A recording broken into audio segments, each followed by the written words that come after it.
आज मैं लेकर आई हूँ अपनी कहानी रहस्यमयी तालाब का 13वां भाग। तो चलिए जानते हैं कहानी के अगले भाग में क्या हुआ। इस कहानी में बच्चे जेल से रिहा होने वाले थे, तो जानते हैं बच्चे जेल से रिहा हुए कि नहीं हुए।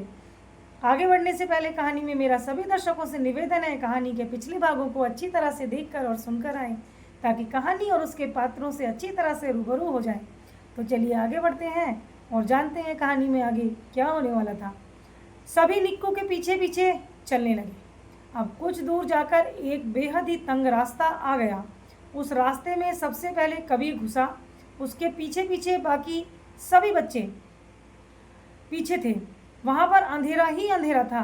अंधेरा होने की वजह से कबीर ने सभी को एक दूसरे का हाथ पकड़ने के लिए बोला। सभी ने एक सीधी लाइन बनाकर एक दूसरे का हाथ पकड़ लिया। कबीर ने आगे कुछ दूर जाकर अपने पीछे वाले बच्चे को कहा और एक थैला दिया और बोला, इसको आगे बढ़ते रहो और ये थैला पीछे वाले बच्चे को देते रहो। जैसे ही ये थैला सबसे पीछे वाले बच्चे के पास पहुंच जाए तो आप उसको बोलना कि वो थैला खोलकर फेंक दे।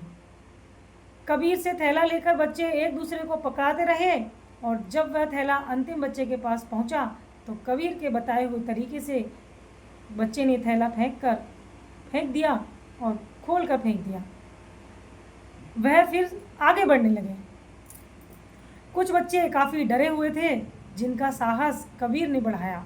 उधर उस साहसी कबीर की सभी बच्चे रास्ते में तारीफ कर रहे थे। उस सिपाही के बाहर जाकर सभी को जेल के अंदर भूत की बात बताई जाने पर सभी लोग उसकी बातों पे हंसने लगे और उसके साथ और सिपाही भी अंदर आए। अंदर आने के बाद जब उन सभी सिपाहियों ने देखा कि ये क्या हुआ, तो देखा कि वहाँ पर बच्चे गायब थे। तो अब जब बच्चे वहाँ पे नहीं थे तो बाकी सिपाहियों ने उस पुराने सिपाही से कहा, तेरी वजह से बच्चे भाग गए। अब सेनापति के आने से पहले सारे बच्चों को ढूंढना होगा। अगर हम उन बच्चों को ढूंढ नहीं पाए तो तेरे साथ साथ हमारी भी नौकरी जाएगी। वह सभी उस रास्ते के पास पहुंच गए जहां से वे बच्चे गए थे। अब वह सभी उस रास्ते पर चलने लगे। एक मोटा सिपाही बाहर ही खड़ा था, क्योंकि उसका पेट उस रास्ते में फंस सकता था। अंदर 2 ही सिपाही जा सके। कुछ दूर जाकर एक सिपाही के पाँव में कुछ चुभ गया। उसके चुभने की वजह से वह दूसरे सिपाही को बोला, लगता है मुझे किसी सांप ने काट लिया, जल्दी बाहर चलो। वह दूसरा सिपाही भी डर के मारे अंदर नहीं जा सका।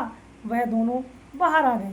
अब उन बच्चों के पीछे कोई नहीं था, वह दोनों बाहर आ चुके थे। उन्होंने अब उस रास्ते से दूरी बना ली और उस रास्ते से वो 2 बच्चे दूर जाने लगे और उनके पीछे सिपाही अब कोई नहीं थे। अब 5 बच्चे के करीब सिपाही अब 5 के करीब सिपाही घोड़े पर सवार होकर महल से चल पड़े थे। कबीर बच्चों को लेकर बाबा के बताए हुई जगह पर पहुंच गया। बाबा ने जब कबीर के साथ इतने बच्चों को देखा तो बोले, तुमको मैंने मना किया था ना, सिर्फ अपने दोस्त को बचाने के लिए कहा था, तुम इन सबको लेकर आ गए। कबीर बाबा, ये सब भी तो मेरे दोस्त की तरह हैं, उस जगह में कैद थे, यह भी तो किसी न किसी के बच्चे ही होंगे। कबीर बाबा, ये भी मेरे दोस्त ही हैं, कृपया इनके ऊपर भी अपना हाथ बनाए रखें। बाबा, तुमने इन सबको लाकर खतरा बढ़ा दिया है, इससे पहले राजा की सेना यहाँ आ जाए, जल्दी चलो मेरे साथ। वह बच्चे बाबा के पीछे पीछे चलने लगे। कुछ समय के पश्चात बाबा ने उनको बाहर निकाल दिया। आज के लिए बस इतना ही, और इसके आगे का हाल जानने के लिए इंतज़ार कीजिए इसके अगले भाग का, कि ये बच्चे पकड़े जाते हैं कि नहीं पकड़े जाते, और ये बच्चे रिहा हो भी पाएंगे या नहीं हो पाएंगे। तो चलिए इंतज़ार कीजिए इसके अगले भाग का, जिसे लेकर मैं बहुत जल्द हाजिर होंगी। धन्यवाद।